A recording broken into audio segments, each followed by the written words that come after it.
Islamic ভাবে বিয়েতে যেগুলা জায়েজ না, আমরা এখন ওইগুলা পালন করতেছি। বলা হলো নিজে গিয়ে মেয়ে দেখতে, আমরা শুরু করলাম সবাই মিলে দেখতে। বলা হলো মেয়ে দিনদার কিনা দেখতে, আমরা শুরু করলাম মেয়ে সুন্দর কিনা দেখতে।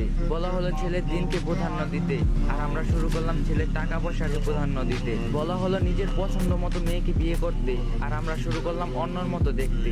বলা হলো মেয়ের মতামত নিয়ে বিয়ে দিতে, আর আমরা শুরু করলাম নিজের ইচ্ছাতে বাধ্য হয়ে বিয়ে দিতে। বলা হলো কম খরচে বিয়ে করতে, আর আমরা শুরু করলাম অনুষ্ঠানের নামে টাকা অপচয় করতে। বলা হলো মসজিদে বিয়ে করতে, আর আমরা শুরু করলাম সেন্টারে শুটিং করে বিয়ে করতে। বলা হলো আল্লাহর সন্তুষ্টির জন্য বিয়ে করতে, আর আমরা শুরু করলাম নিজের স্বার্থের জন্য বিয়ে করতে। বলা হলো ছেলের পক্ষে ওয়ালিম করে মানুষকে খাওয়াতে, আর আমরা শুরু করলাম মেয়ের বাবার উপর জুলুম করে খাইতে। বলা হলো স্ত্রীর মহারানা পরিশোধ করতে, আর আমরা শুরু করলাম যৌতুক নিতে। বলা হলো বিয়েকে সহজ করতে, আর আমরা শুরু করলাম কঠিন করতে। বলা হলো নতুন বউকে দেখে দোয়া করতে, আর আমরা শুরু করলাম হাতে টাকা ধরিয়ে দিতে। বলা হলো স্ত্রীকে ভালোবাসতে, আর আমরা শুরু করলাম শালীর সাথে মিশতে।